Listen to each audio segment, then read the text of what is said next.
यह रही गौतम बुद्ध की लगभग 1000 शब्दों की प्रेरणादायक कहानी, सरल भाषा में, पूरी तरह से एक प्रवाहपूर्ण कथा के रूप में। गौतम बुद्ध की कहानी, लगभग 1000 शब्द। अंधकार से प्रकाश तक। कपिलवस्तु का राजमहल वैभव, संगीत और समृद्धि का केंद्र था, परंतु उसी महल में एक युवा राजकुमार अपने भीतर एक अजीब खालीपन महसूस करता था। राजकुमार सिद्धार्थ। जन्म से ही ज्योतिषियों ने कहा था कि यह बालक या तो महान सम्राट बनेगा या फिर महान सन्यासी। इस डर से कि वह सन्यास न अपना ले, राजा शुद्धोधन ने सिद्धार्थ को हर दुख, हर बीमारी और हर कठोर सत्य से दूर रखा। राजमहल में सब कुछ था, रंग, संगीत, उत्सव, नृत्य, सौंदर्य, लेकिन सिद्धार्थ का मन शांत नहीं रहता था। उनके भीतर हमेशा एक प्रश्न उठता, क्या जीवन का अर्थ केवल सुखों में है, या इन सुखों से आगे भी कुछ है? 4 दृश्य जिन्होंने जीवन बदल दिया। एक दिन सिद्धार्थ अपने सारथी चन्ना के साथ नगर भ्रमण पर निकले।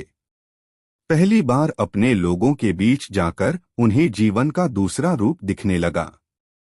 रास्ते में उन्होंने एक वृद्ध व्यक्ति को देखा, कमजोर, झुका हुआ, कांपता हुआ। सिद्धार्थ चौंक गए। यह कौन है? उन्होंने पूछा। चन्ना ने कहा, राजकुमार, यह बुढ़ापा है। हर व्यक्ति को इसी अवस्था से गुजरना पड़ता है। सिद्धार्थ का मन कांप उठा। क्या मैं भी एक दिन ऐसा हो जाऊंगा? उन्हें उत्तर मिला, हाँ। कुछ दूर जाने पर उन्होंने एक बीमार आदमी को तड़पते हुए देखा। सिद्धार्थ का मन विचलित हो उठा। क्या यह भी हर किसी के साथ होता है? चन्ना ने सिर झुका दिया, हाँ, बीमारी किसी को नहीं छोड़ती। तीसरा दृश्य और भी दुखद था, एक मृत शरीर। लोग रो रहे थे, शरीर को ले जा रहे थे। क्या हर किसी का अंत ऐसा ही होता है? हाँ राजकुमार, मृत्यु अपरिहार्य है। इन 3 दृश्यों ने सिद्धार्थ के भीतर तूफान मचा दिया। लेकिन चौथा दृश्य उनमें आशा भर गया, एक शांत, संयमी सन्यासी जिसकी आंखों में अद्भुत शांति थी। सिद्धार्थ ने पूछा, यह दुखों से परे कैसे हैं? चन्ना ने उत्तर दिया, राजकुमार, यह व्यक्ति सत्य और आत्मज्ञान की तलाश में है। बस उसी क्षण सिद्धार्थ ने निर्णय ले लिया, वे भी सत्य की खोज करेंगे। महल छोड़ने का निर्णय। उस रात सिद्धार्थ महल में लौटे, लेकिन सो नहीं पाए। उनके सामने एक ही प्रश्न था, यदि जीवन दुख, बीमारी, बुढ़ापा और मृत्यु से भरा है, तो इसका समाधान क्या है? वे जानते थे कि यह उत्तर महल की दीवारों के भीतर नहीं मिलेगा। रात के तीसरे पहर उन्होंने इन्फेंट राहुल की सोती हुई मुस्कान देखी और यशोधरा के पास गए।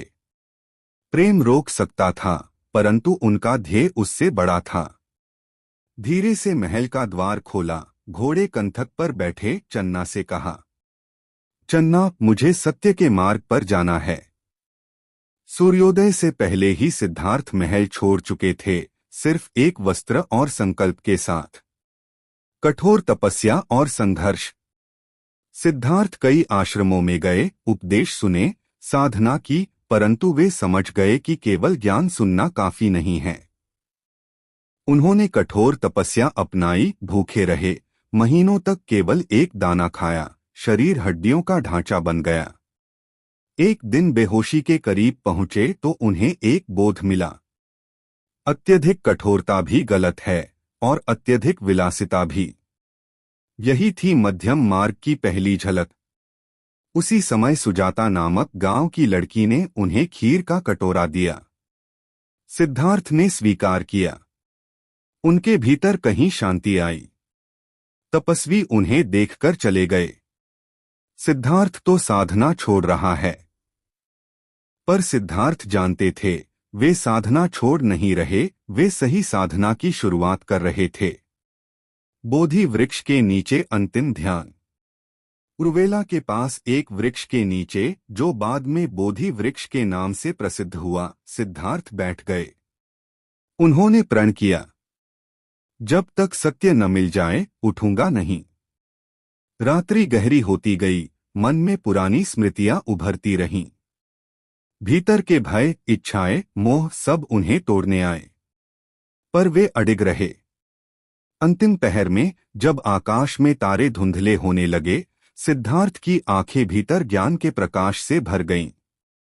उन्होंने जाना, जीवन दुख है। दुख का कारण तृष्णा है। तृष्णा का अंत हो सकता है, और उसके लिए मार्ग है अष्टांगिक मार्ग। और उसी क्षण सिद्धार्थ बुद्ध जागे हुए बन गए। पहला उपदेश, धर्मचक्र प्रवर्तन। ज्ञान प्राप्ति के बाद बुद्ध ने सोचा, क्या मैं यह ज्ञान दुनिया को दूं? मन ने कहा, हाँ, यह प्रकाश सबके लिए है। वे सारनाथ पहुंचे, जहां 5 तपस्वी रहते थे, जिन्हें वे पहले छोड़ चुके थे। वे सोचते थे, सिद्धार्थ भटक गया है।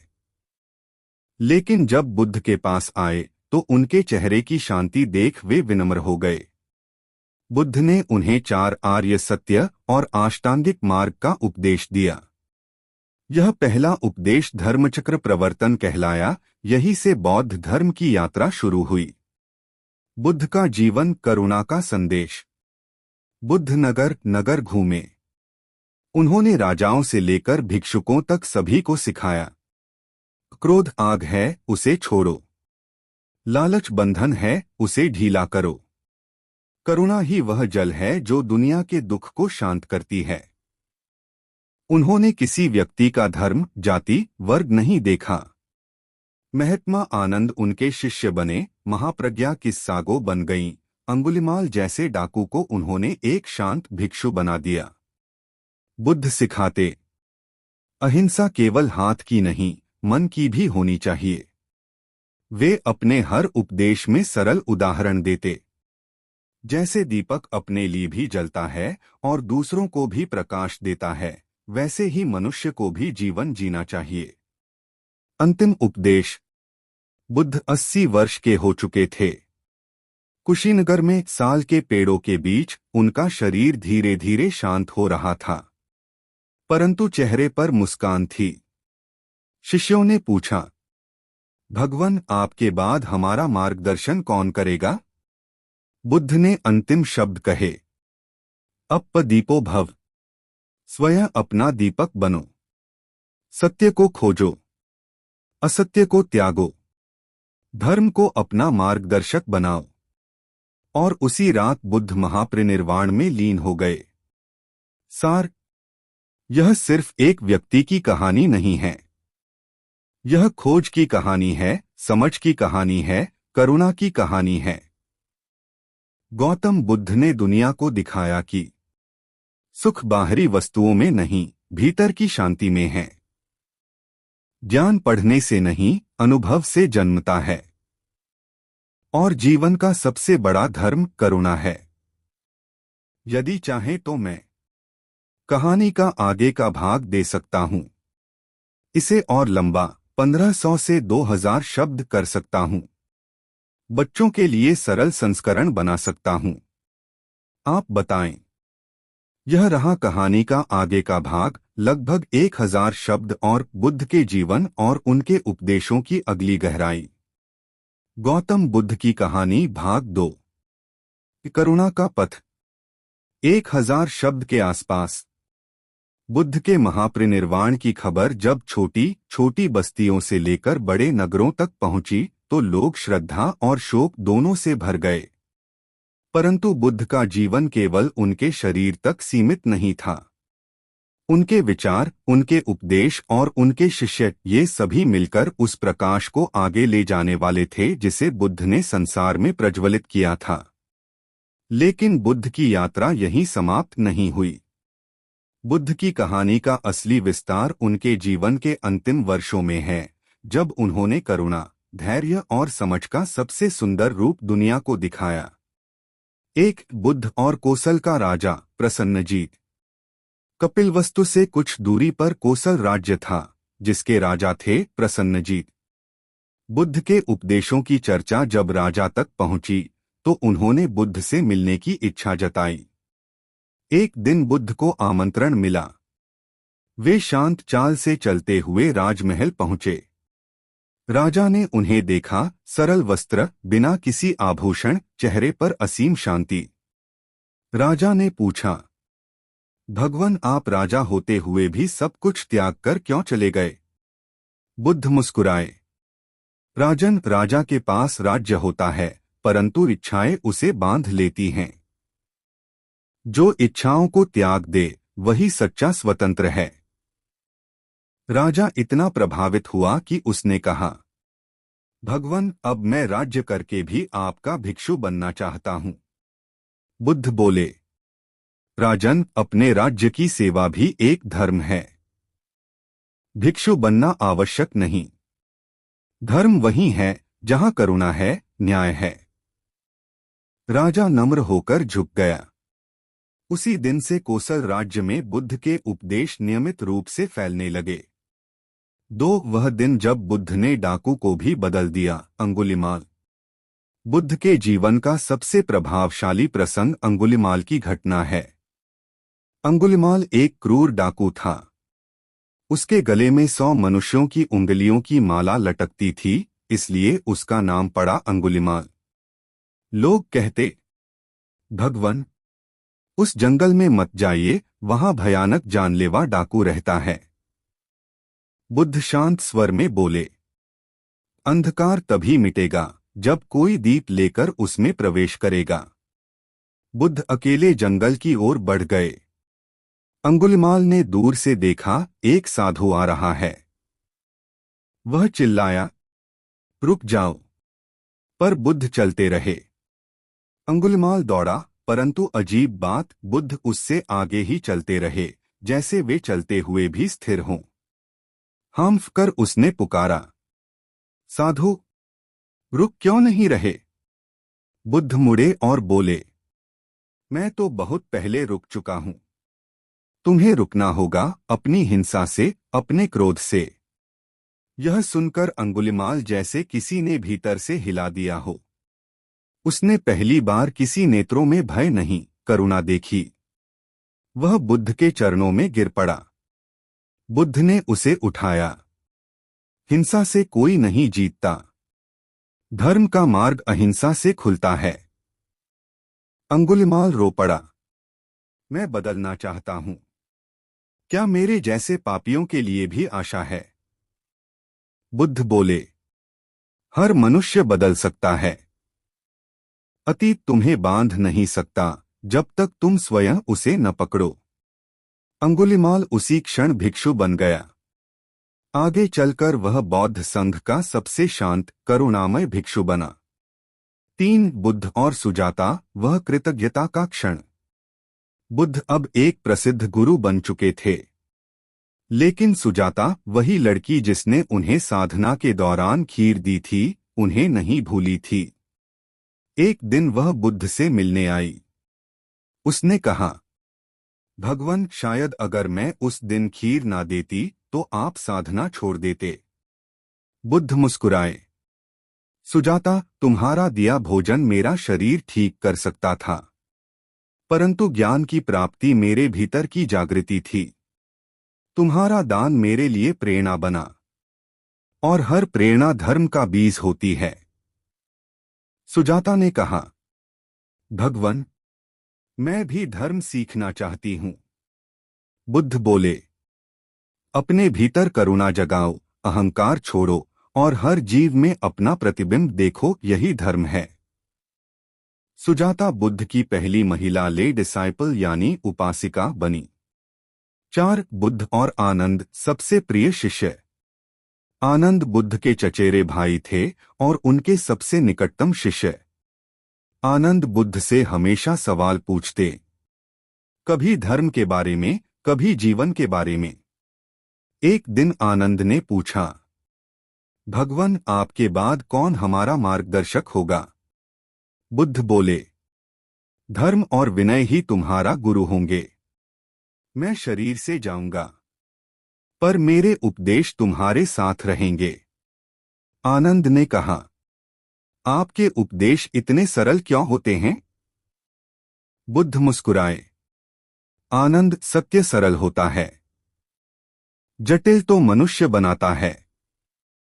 आनंद बुद्ध के हर उपदेश को स्मृतियों में संजोते गए। महापरिनिर्वाण के बाद वही उपदेश त्रिपिटक का आधार बने। 5 बुद्ध का अंतिम वर्ष करुणा की पराकाष्ठा। अंतिम वर्ष में भी बुद्ध थके नहीं थे। वे चलते रहे, वैशाली से कुशीनगर, श्रावस्ती से राजगीर, हर जगह शांति का संदेश देते। उन्हें मालूम था कि शरीर अब क्षीण हो चुका है, लेकिन वे कहते, जब तक सांस है धर्म चलेगा। एक दिन वैशाली में भारी वर्षा के बीच एक साधारण सी झोपड़ी में बैठे बुद्ध बोले, संसार अस्थिर है, नश्वरता सत्य है, पर इसे जानकर मन दुखी नहीं होता, यह मुक्त होता है। शिष्य उनकी आंखों में चमक देखकर विस्मित होते। क्या यह वही व्यक्ति है जो अंतिम यात्रा पर है? 6 महापरिनिर्वाण अंतिम उपदेश। कुशीनगर पहुंचकर बुद्ध साल के जुड़वा पेड़ों के नीचे लेट गए। पेड़ों से फूल झर रहे थे, हवा शांत थी। आनंद ने कहा, भगवान, बिना आपके यह संसार कितना खाली हो जाएगा। बुद्ध ने कहा, आनंद, काश तुमने यह समझा होता। दुनिया किसी एक व्यक्ति से नहीं चलती, दुनिया प्रेम से चलती है। मैं जा रहा हूं, पर प्रेम और धर्म ये नहीं जाएंगे। शिष्यों की आंखें नम थीं। बुद्ध ने अंतिम वचन कहे, अप्प दीपो भव, स्वयं अपना दीपक बनो। परिश्रम से, सत्य से और करुणा से चलो। धीरे धीरे उनका शरीर शांत हुआ, जैसे कोई दीपक हवा में नहीं, अपने आप बुझ जाए। बुद्ध अनंत शांति में विलीन हो गए। 7 बुद्ध के बाद धर्म का विस्तार। बुद्ध के बाद आनंद, महाकश्यप, उपाली, सुजाता और हजारों भिक्षुओं ने उपदेशों को आगे बढ़ाया। राजगृह में पहली संगति हुई, शास्त्र लिखे गए, नियम बनाए गए और बुद्ध का संदेश हिमालय से श्रीलंका तक फैल गया। बुद्ध की मृत्यु के बाद भी उनका हर शब्द जीवित रहा, क्योंकि वह शब्द किसी ग्रंथ से नहीं, एक अनुभव से निकलकर आया था। निष्कर्ष, बुद्ध की कहानी केवल ज्ञान की प्राप्ति की कहानी नहीं है, यह परिवर्तन की कहानी है। जहां एक राजकुमार अपना अहंकार छोड़ता है, एक डाकू अपना क्रोध छोड़ता है, एक राजा अपनी शक्ति छोड़ता है और अंत में लोग अपना दुख छोड़ देते हैं। यह कहानी हमें बताती है, सत्य कठिन नहीं, स्पष्ट है। धर्म भारी नहीं, सरल है। और शांति कहीं बाहर नहीं, हमारे भीतर है। यदि चाहते हैं, मैं भाग 3 भी लिख सकता हूं, 1000 से 1500 शब्द। पूरी कहानी को किताब जैसा बनाकर दे सकता हूं, संवादों वाली कहानी बना सकता हूं। बताएं आपको कौन सा रूप चाहिए। यह रहा गौतम बुद्ध की कहानी, भाग 3, लगभग 1000 शब्दों में। धर्म का दीपक फैला दुनिया में। गौतम बुद्ध की कहानी, भाग 3। धर्म चक्र का विस्तार, लगभग 1000 शब्द। बुद्ध के महापरिनिर्वाण के बाद दुनिया अचानक शांत नहीं हुई। लोग रोए, दुखी हुए। एक गुरु के जाने का दर्द पूरे उत्तर भारत में फैल गया। लेकिन बुद्ध की मृत्यु सिर्फ उनका जाना नहीं थी, यह उस प्रकाश के फैलने की शुरुआत थी जिसे वे अपने जीवन में जलाकर गए थे। उनकी मृत्यु के बाद हर भिक्षु, हर उपासक, हर शिष्य अपने अपने तरीके से उनकी शिक्षाओं को आगे बढ़ाने लगा। लेकिन यह यात्रा आसान नहीं थी। धर्म को फैलाने में संघर्ष भी हुआ, विरोध भी, और साथ ही अद्भुत परिवर्तन भी। एक पहली संगति, धर्म को संरक्षित करने की पहली कोशिश। महाकश्यप बुद्ध के अत्यंत गंभीर और विद्वान शिष्य थे। महापरिनिर्वाण के बाद उन्होंने महसूस किया कि यदि बुद्ध के उपदेश तुरंत संकलित नहीं किए गए तो समय के साथ बदल सकते हैं। इसलिए उन्होंने राजगृह में पहली धर्म संरक्षण संगति फर्स्ट बुद्धिस्ट काउंसिल बुलाई। सैकड़ों भिक्षु राजगृह की विशाल गुफा में इकट्ठा हुए। आनंद का वहां विशेष स्थान था, क्योंकि बुद्ध के अधिकांश उपदेश उन्हीं की स्मृति में संरक्षित थे। महाकश्यप ने पूछा, आनंद, भगवान ने अमुक समय में क्या कहा था? आनंद ने आंखें बंद कीं और शांति से एक एक शब्द दोहराने लगे, जैसे बुद्ध उनके सामने बोल रहे हों। उपाली ने विनय पिटक अनुशासन सुनाया, आनंद ने सुत्त पिटक उपदेश सुनाया, और धीरे धीरे बुद्ध का संपूर्ण ज्ञान शब्दों में बदल गया।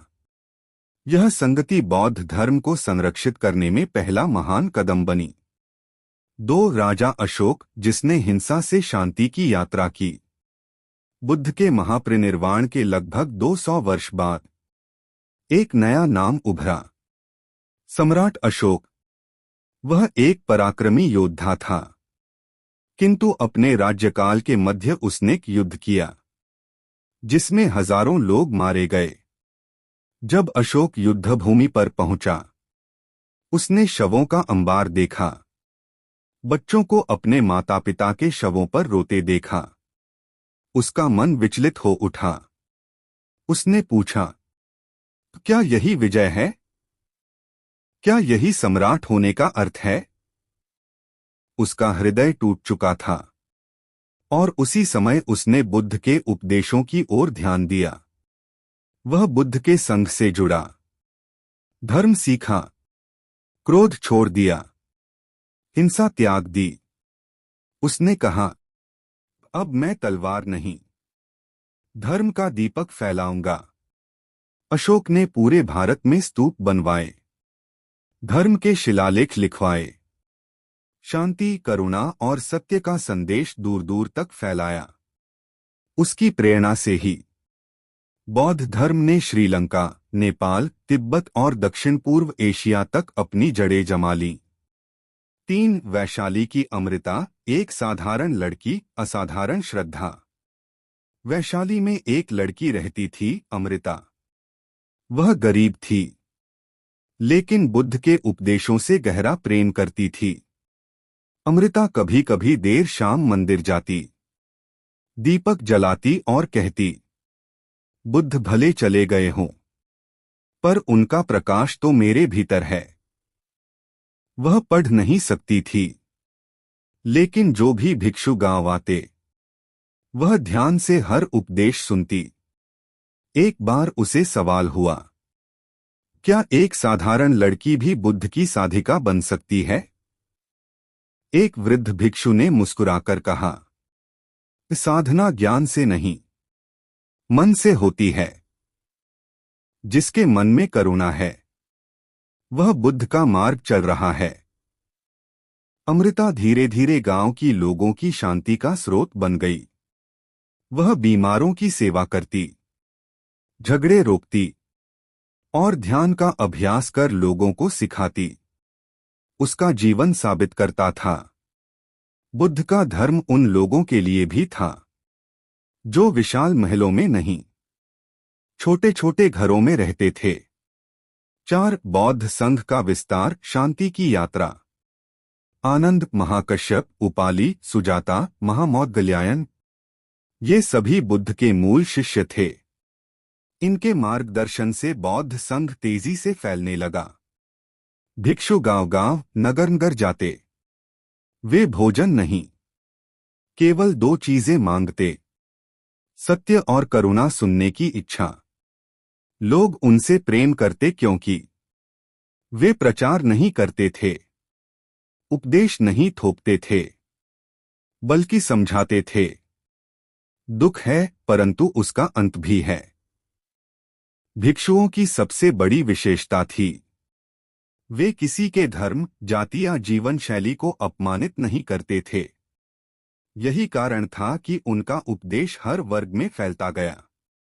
5 शांति का संदेश, 3 कहानी जिनसे धर्म फैला, एक वह किसान जो गुस्से को जीत गया। एक किसान बुद्ध के शिष्यों से मिला और बोला, मुझे गुस्सा बहुत आता है, क्या करूं? भिक्षु ने कहा, जब गुस्सा आए उसे शब्दों में मत व्यक्त करो, बस उसे देखो। किसान ने अभ्यास किया। धीरे धीरे उसका स्वभाव बदल गया। वह भिक्षु का अनुयायी नहीं बना, लेकिन उसने अपने गांव में शांति फैलाई।